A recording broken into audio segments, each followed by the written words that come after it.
सभी को नमस्कार। आज 5 सितंबर शिक्षक दिवस की मेरी तरफ से आप सबको बहुत बहुत हार्दिक शुभकामनाएं। एक दोहा मुझे याद आता है कि गुरु कुम्हार शिष्य कुंभ, गड़ गड़ काढ़े खोट, अंदर हाथ सहारा दे, बाहर मारे चोट। यानी गुरु और शिष्य का रिश्ता एक कुम्हार और एक घड़े की तरह है, जिसको कुम्हार बार बार गढ़ते हुए खोट निकालता है, अंदर हाथ सहारा दे, उसे सहारा देता है, बाहर मारे चोट, उसे आकार देने के लिए बाहर चोट लगाता है। तो मैं कहना चाहूँगा कि मेरे इस जीवन को सार्थक बनाने के लिए मेरे सभी गुरुजनों का और उन सभी लोगों का जिनसे मुझे कुछ ना कुछ सीखने को मिला है, बहुत बहुत धन्यवाद, बहुत बहुत शुभकामनाएं। तो शिक्षक दिवस के उपलक्ष्य में आज हम एक नया टॉपिक जिसके ऊपर हम बात करेंगे, वो हम बात करेंगे 2 डायमेंशनल क्रिस्टल लैटिस। इससे पहले वाले जो लेक्चर्स थे उसमें हमने बातें की थी 3 डायमेंशनल लैटिस के बारे में, SCC structure, BCC structure, FCC और HCP स्ट्रक्चर। ये सब हमने पढ़े थे कौन से कंडीशन में, 3 डायमेंशंस में हमने पढ़े थे या 3D स्ट्रक्चर्स हमने पढ़े थे। बहुत सारे कॉम्पिटिटिव एग्जामिनेशंस में आपके 2D स्ट्रक्चर्स के ऊपर, यानी अगर SCC को हम 2 डायमेंशन में स्टडी करें, FCC को 2 डायमेंशन स्टडी करें, HCP को हम 2 डायमेंशन स्टडी करें, तो हमारे पास रिजल्ट्स किस तरीके से आएंगे। तो आज हम बात करते हैं 2D क्रिस्टल स्ट्रक्चर्स के बारे में, या 2 डायमेंशनल 2D क्रिस्टल स्ट्रक्चर्स।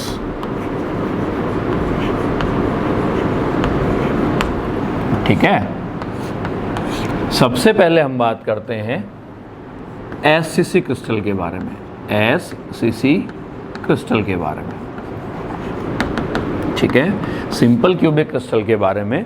तो सिंपल क्यूबिक क्रिस्टल के लिए हम क्या कहते हैं कि भाई हमारे पास 4 एटम जो हैं वो यूनिट सेल के हैं ना। हम सिर्फ 2 डायमेंशन की बात कर रहे हैं, हम 3 डायमेंशन के बारे में पहले पढ़ चुके हैं। ठीक है, तो ये हमने कह दिया कि हमारे पास एक 2 डायमेंशन में हमने सिंपल क्यूबिक स्ट्रक्चर बना लिया। अब इस सिंपल क्यूबिक स्ट्रक्चर के लिए हमारे पास क्या आएगा, ये हमारे पास इस सिंपल क्यूबिक क्रिस्टल की यूनिट सेल आ गई।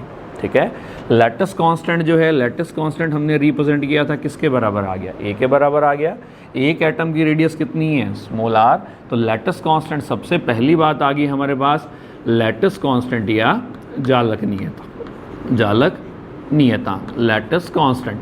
तो लैटिस कांस्टेंट आ गया, A इक्वल्स टू वैल्यू आ गई किसके बराबर, 2r के बराबर।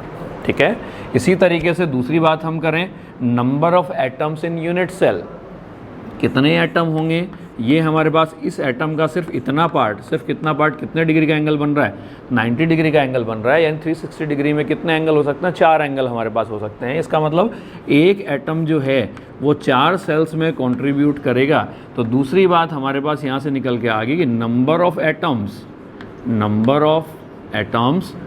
इन unit cell, number of atoms in unit cell कितने हो गए हमारे पास, 4 multiplied by 1/4, 4 multiplied by 1/4 equals to value आ गई 1। ठीक है, जैसे 3 डायमेंशन में हम कैलकुलेट करते थे तो हम वॉल्यूम कैलकुलेट करते थे, तो हमें 2 डायमेंशन में कैलकुलेट करना है तो हम क्या निकाल लें, एरिया ऑफ एटम्स, है ना, area of atoms in unit cell, है ना। कितना आ गया, एक एटम है, रेडियस r है, तो एरिया कितना हो गया, सरफेस एरिया आ गया हमारे पास कितना, πr² आ गया। कैलकुलेट कर सकते हैं हम इस तरीके से। इसी तरीके से मैं कहूँ कि एरिया ऑफ यूनिट सेल अगर मैं कैलकुलेट करता हूँ, है ना, एरिया ऑफ यूनिट सेल। ठीक है, 3 डायमेंशन में यदि हम कैलकुलेट कर रहे हैं तो हमें वॉल्यूम कैलकुलेट करना है, और 2 डायमेंशन में हम कैलकुलेट कर रहे हैं तो हमें सरफेस एरिया उसका कैलकुलेट करना है ना। तो एरिया ऑफ यूनिट सेल कितना आ गया, लेंथ कितनी है A, ब्रेथ कितनी है, ब्रेथ भी हमारे पास कितनी आ गई, A आ गई, या एरिया ऑफ यूनिट सेल हमारे पास कितना आ गया, length into breadth, A², that means value आ गई 2r का स्क्वायर आ गया, एंड दैट मीन्स वैल्यू आ गई हमारे पास कितना, 4r²। ठीक है, अब लास्ट हम निकालें पैकिंग फ्रैक्शन। पैकिंग फ्रैक्शन कह दें या हम संकुलन गुणांक कह दें, तो हम डेफिनेशन क्या कहते हैं, 3 डायमेंशन में हमने डेफिनेशन पढ़ी थी कि volume of atoms in unit cell divided by volume of unit cell. अगर 2 डायमेंशन में हम कैलकुलेट कर रहे हैं तो हम कैलकुलेट करेंगे किससे, area of atoms in unit cell divided by area of unit cell, है ना। तो हमारे पास फॉर्मूला आ जाएगा एरिया ऑफ एटम्स इन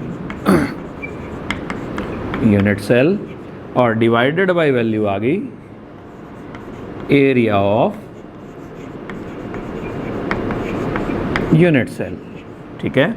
तो पैकिंग फ्रैक्शन जो हमारे पास आया कितना आ गया, area of atoms in unit cell कितना आ गया, वैल्यू आ गई पाई और वैल्यू आ गई आर स्क्वायर, और एरिया ऑफ यूनिट सेल कितना आ गया, वैल्यू आ गई हमारे पास 4r स्क्वायर, यानी वैल्यू आ गई हमारे पास पाई अपॉन वैल्यू आ गई 4, और लगभग ये वैल्यू आती है 78.5%, यानी 2 डायमेंशन में सिंपल क्यूबिक क्रिस्टल के लिए या सिंपल क्यूबिक स्ट्रक्चर के लिए पैकिंग फ्रैक्शन जो कितना होगा 78.5% होगा। या इसे हम इस तरीके से समझ लें कि हम कहते हैं कि भाई ये हमारे कमरे, जिस कमरे में हम खड़े हैं उसका फर्श आ गया, ठीक है, और हम कहते हैं यहाँ अगर एटम्स को हम सिंपल क्यूबिक स्ट्रक्चर्स के रूप में यदि हम अरेंज करना शुरू कर दें, है ना, इस तरीके से यदि हम अरेंज करें, सिंपल क्यूबिक क्रिस्टल स्ट्रक्चर के रूप में अरेंज करें, तो ये जो एटम्स हैं वो सिर्फ इसका कितना पार्ट कवर करेंगे, 78.5% पार्ट ही कवर करेंगे, है ना। तो ये हमारे पास डेफिनेशन आ गई किसकी, एससीसी क्रिस्टल इन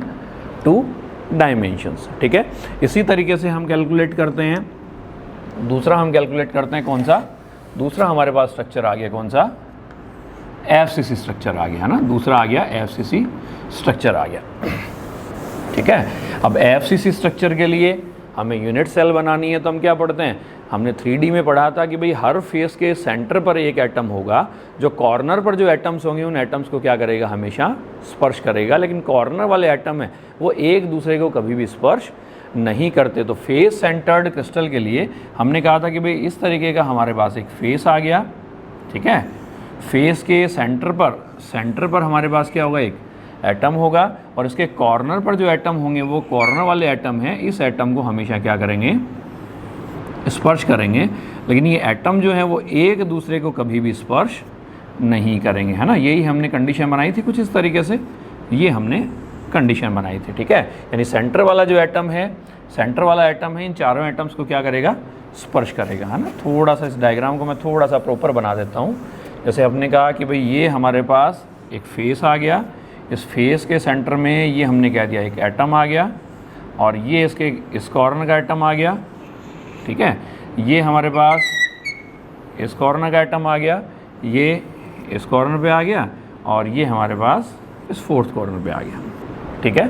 तो ये इसका मतलब इस कंडीशन में देखो एटम है, एटम की रेडियस कितनी होती है, r, ठीक है, ये इस एटम का क्या आ गया, डायमीटर आ गया, और ये इस एटम का दोबारा क्या आ गया, रेडियस आ गया। तो ये जो डिस्टेंस है, पूरी डिस्टेंस हमारे पास कितनी होगी, 4r। यहाँ से लेके यहाँ तक की डिस्टेंस कितनी है, a, यहाँ से लेके यहाँ तक की डिस्टेंस कितनी है, a आ गया। इसका मतलब वैल्यू क्या बनी, देखो यहाँ से वैल्यू आ गई 4r का whole square equals to value आ गई a स्क्वायर प्लस में वैल्यू आ गई a स्क्वायर, पाइथागोरस थ्योरम लगा दी हमने, या दैट मीन्स वैल्यू आ गई 16 of r square equals to value आ गई ट्वाइस ऑफ a स्क्वायर। इसका मतलब a square equals to value आ गई 8r square, that means a equals to value आ गई ट्वाइस √2 और वैल्यू आ गई r के बराबर। इसका मतलब एफसीसी अगर स्ट्रक्चर हम पढ़ रहे हैं तो इसके लिए लैटिस कांस्टेंट हमने कैलकुलेट किया था पहले भी, वैल्यू आती हमारे पास कितनी आ गई, ट्वाइस √2 और वैल्यू आ गई r के बराबर, ठीक है। दूसरी बात, number of atoms in unit cell में कितने एटम होंगे, इस एटम का कितना पार्ट, 1/4 पार्ट, इस एटम के लिए भी 1/4 पार्ट, इन सारे एटम्स का सिर्फ कितना पार्ट इस यूनिट सेल में होगा, 1/4 पार्ट, यानी चारों एटम का कितना पार्ट, 1/4 पार्ट इस सेल में होगा, ठीक है, 1/4 पार्ट इस सेल में होगा। तो इसका मतलब वैल्यू आ गई 4 × 1/4। इसके एक्स्ट्रा में एक एटम हमारे पास कहाँ है, इसके सेंटर पर और अवेलेबल है, तो इसका मतलब प्लस में वैल्यू हमारे पास कितनी आ गई, 1, यानी that means number of atoms in unit cell कितने आ गए, 2 आ गए, ठीक है। अगर एरिया ऑफ एटम्स निकालूं, एक एटम का एरिया कितना है, वैल्यू आ गई πr स्क्वायर, इसका मतलब एरिया ऑफ एटम कितना आ गया, 2πr स्क्वायर, ठीक है। Area of unit cell A square था, यहाँ लेटेस्ट कांस्टेंट कितना है ट्वाइस √2 और वैल्यू आ गई हमारे पास r का स्क्वायर आ गया, यानी वैल्यू कितनी बनी 8 और वैल्यू आ गई r स्क्वायर। ठीक है, packing friction area of atoms in unit cell divided by area of unit cell, तो वैल्यू आ गई हमारे पास 2 पाई और वैल्यू आ गई r स्क्वायर और अपॉन वैल्यू आ गई 8 r square, that means value आ गई पाई अपॉन 4, यानी वही वैल्यू आ गई हमारे पास कितनी 78.5%। ठीक है, तो इसका मतलब देखो 2 डायमेंशन में यदि हम पढ़ रहे हैं तो 2 डायमेंशन के लिए हम क्या कहें, एससीसी स्ट्रक्चर और एफसीसी स्ट्रक्चर के लिए पैकिंग फ्रिक्शन सेम होता है। और यदि हम 3 डायमेंशन में हमने क्या पढ़ा था कि एफसीसी स्ट्रक्चर और एचसीपी स्ट्रक्चर के लिए पैकिंग फ्रिक्शन सेम होता है। तो 2 डायमेंशन में 2D स्ट्रक्चर में एससीसी क्रिस्टल या एससीसी स्ट्रक्चर और एफसीसी स्ट्रक्चर के लिए पैकिंग फ्रिक्शन सेम होता है। ठीक है, अब तीसरा स्ट्रक्चर हमें पढ़ना है। तीसरा स्ट्रक्चर हमारे पास कौन सा है, तीसरा 2D में हमें पढ़ना है कौन सा structure, hexagonal closed packing structure, है ना। एससीपी स्ट्रक्चर हम पढ़ते हैं ना, तो एससीपी स्ट्रक्चर के लिए देखो स्ट्रक्चर यदि हम बनाएं, स्ट्रक्चर हम कह दें कि भाई इस तरीके से आपने एटम्स को अरेंज कर दिया, ये पहला एटम आ गया, ये दूसरा एटम आ गया, ये तीसरा एटम आ गया, ये चौथा एटम आ गया, है ना। इस तरीके से हमने कह दिया एटम्स को हमने अरेंज कर दिया। अब इस तरीके से हमने इसकी पैकिंग कर दी, है ना, इस तरीके से हमने इसकी पैकिंग कर दी। ठीक है ना, इस तरीके से एक एक एटम को हमने इस तरीके से मैनेज कर दिया। ठीक है, अब कोई भी एटम, जैसे मैं suppose that coordination number define करना चाहूँ, है ना, जैसे 2D 3D में हमने पढ़ा था एससीपी स्ट्रक्चर के लिए कोऑर्डिनेशन नंबर कितना था 12 था, 12 था, लेकिन यदि मैं 2 डायमेंशन में पढ़ रहा हूँ तो उसका अपने पास कोऑर्डिनेशन नंबर कितना आएगा। जैसे इस एटम की मैं बात करूँ तो कितने एटम्स के संपर्क में है, फर्स्ट एटम आ गया, सेकंड एटम आ गया, थर्ड एटम आ गया, फोर्थ एटम आ गया, फिफ्थ एटम आ गया और 6 एटम आ गया। 6 एटम्स के ये संपर्क में है। इसका मतलब अगर 2 डायमेंशन में हम पढ़ रहे हैं तो एचसीपी स्ट्रक्चर के लिए जो कोऑर्डिनेशन नंबर होगा वो कितना होगा 6 होगा। ठीक है, और 3D में हम पढ़ रहे हैं तो अपने हमारे पास कोऑर्डिनेशन नंबर कितना होगा, 3D में कोऑर्डिनेशन नंबर कितना आएगा 12 आएगा। तो इसके लिए अगर मैं यूनिट सेल बनाऊं तो मैं क्या कह दूं कि ये हमारे पास क्या बन गई, देखो इसकी एक यूनिट सेल बन गई, है ना। कैसी शेप बन गई, हेक्सागोनल शेप बन गई, है ना। ये हमारे पास क्या आ गया, सेंटर एटम आ गया। लैटिस कांस्टेंट की बात करूं, दोनों एटम एक दूसरे को स्पर्श कर रहे हैं तो लैटिस कांस्टेंट जो होगा, लैटिस कांस्टेंट इसके लिए कितना होगा, लैटिस कांस्टेंट आ जाएगा हमारे पास कितना, lattice constant A equals to value आ गई 2r के इक्वल। ठीक है, number of atoms in unit cell यदि हम कैलकुलेट करें तो हमारे पास ऐसी हमारे पास शेप बन रही है, यानी ऐसी हमारे पास यूनिट सेल बन रही है, तो यानी ये हमारे पास देखो यूनिट सेल आ गई, है ना। इस तरीके से ये इस तरीके से यूनिट सेल बन गई, कैसा, हेक्सागोनल शेप बन गई। ठीक है, एक एटम कितनी सेल्स में कंट्रीब्यूट करेगा, ये एंगल कितने डिग्री का बना, ये एंगल बन रहा है हमारे पास कितने डिग्री का, 120 डिग्री का हमारे पास एंगल बन रहा है। तो इसका मतलब कितनी सेल्स में कंट्रीब्यूट करेगा, 360 को डिवाइड कर दें हम इससे, तो कितने सेल्स में, 3 सेल्स में कंट्रीब्यूट करेगा। टोटल एटम्स कितने हैं इस सेल में, टोटल एटम कितने आ गए, 1 2 3, है ना, first second third fourth fifth और 6 एटम। तो 6 एटम्स हैं, 6 एटम, हर एटम कितनी सेल में कंट्रीब्यूट करेगा, 3 सेल्स में कंट्रीब्यूट करेगा। और एक एटम कहाँ है, एक एटम इसके सेंटर में और अवेलेबल है, तो वैल्यू आ गई प्लस में वैल्यू आ गई 1, that means number of atoms in unit cell कितने आ गए, 3 आ गए। ठीक है, इसी तरीके से एरिया ऑफ एटम्स यदि मैं कैलकुलेट करूं, अगर 3 एटम हैं तो वैल्यू हमारे पास कितनी आ गई, वैल्यू आ गई 3 इंटू वैल्यू आ गई पाई आर स्क्वायर। इसका मतलब एरिया ऑफ एटम्स कितना आ गया, 3 पाई आर स्क्वायर। ठीक है, नेक्स्ट हमें निकालना है, कैलकुलेट करना है एरिया ऑफ यूनिट सेल। ठीक है, एरिया ऑफ यूनिट सेल तो हम क्या करें, देखो इस तरीके से, इस सेल को इस तरीके से हमने क्या कर दिया, कितने ट्राइंगल्स में डिवाइड कर सकते हैं, 6 ट्राइंगल्स में हम डिवाइड कर दें। एक एंगल की यदि हम बात करें तो एक एंगल पूरा कितना बना, 60 डिग्री बना, है ना। तो मैं कहूँ कि अगर क्या करें, हर ट्राइंगल का एरिया निकाल लें या एक ट्राइंगल का एरिया निकाल लें और उसको 6 से हम क्या कर दें, मल्टीप्लाई कर दें, है ना। तो मैं कहूँ कि भाई ये एक ट्राइंगल जो बना वो हमारे पास कुछ इस तरीके से बना, एक ट्राइंगल जो बना वो हमारे पास कुछ इस तरीके से बना। ये जो डिस्टेंस है ये हमारे पास कितनी है, आगे ए आ गई, ये डिस्टेंस है, ये डिस्टेंस भी हमारे पास कितनी है, ए है। टोटल एंगल कितना है, 60 डिग्री। अगर मैं एक परपेंडिकुलर डाल दूँ, हाइट आ जाएगी, एंगल कितना बना 30 डिग्री। तो चाहे ए का कंपोनेंट निकाल लें या मैं कह दूं ये अपने पास एंगल कितना बना 90 डिग्री, इसका मतलब कोस 30 इक्वल्स टू, जैसे सपोज दैट मैंने इसको मेंशन कर दिया बी से, इसको मेंशन कर दिया सी से, इसको मेंशन कर दिया डी से, इसको मेंशन कर दिया मैंने ई से। तो कोस 30 इक्वल्स टू वैल्यू कितनी बनी, वैल्यू आ गई सी ई, और अपॉन ए वैल्यू आ गई कितना बना, अपॉन ए वैल्यू आ गई बी ई के बराबर। इसका मतलब सी ई का मतलब क्या हुआ, हाइट आ गई इस ट्राइंगल की। सी ई का मतलब किसको मेंशन कर रहे हैं हम, हाइट को। इक्वल्स टू वैल्यू कितनी बन गई, बी ई मीन्स क्या बना, ए, तो वैल्यू आ गई ए कोस ऑफ 30 आ गया। दैट मीन्स वैल्यू कितनी आ गई, ए आ गया, कोस 30 कितना बना, √3/2। ठीक है, तो इसका मतलब एरिया ऑफ यूनिट सेल अपने पास क्या आ गया 6। 6 ट्राइंगल बन रहे थे, है ना, 6 ट्राइंगल बन रहे थे हमारे पास। तो एक ट्राइंगल का हम एरिया कैलकुलेट कर रहे हैं, उसको मल्टीप्लाई करना था 6 से। तो एक ट्राइंगल का एरिया कितना आएगा 1/2 मल्टीप्लाइड बाई बेस कितना बना, ए के इक्वल, मल्टीप्लाइड बाई ए, और बेस इंटू हाइट हमारे पास कितनी आ गई, ए √3/2। तो वैल्यू आ गई ए और वैल्यू आ गई √3/, वैल्यू आ गई 2 के इक्वल। ठीक है, इसको हम सॉल्व कर लें। 1/2 इंटू बेस और लिख दें हम 1/2 इंटू बेस और इंटू हाइट ए √3/2। तो दैट मीन्स ये वैल्यू कितनी आ गई, ये वैल्यू आ गई हमारे पास, ये वैल्यू आ गई कितना बन गया 3√3/2 और इंटू वैल्यू आ गई a², या इसको a की वैल्यू और हम पुट कर दें 3√3/, वैल्यू आ गई 2। ये कितना बन गया, इंटू वैल्यू आ गई 4r², यानी वैल्यू आ गई 6√3 और वैल्यू आ गई r²। ठीक है, पैकिंग फ्रैक्शन निकालना है। Area of atoms in unit cell कितना आ गया, एरिया आ गया 3πr², वैल्यू आ गई 3πr² डिवाइडेड बाय वैल्यू कितनी आ गई 6√3 और वैल्यू आ गई r²। ठीक है, तो दैट मीन्स ये वैल्यू कितनी बनी, π/, वैल्यू आ गई r² से r² कैंसिल हो गया, 3 2 जा 6, π/, वैल्यू आ गई 2/√3।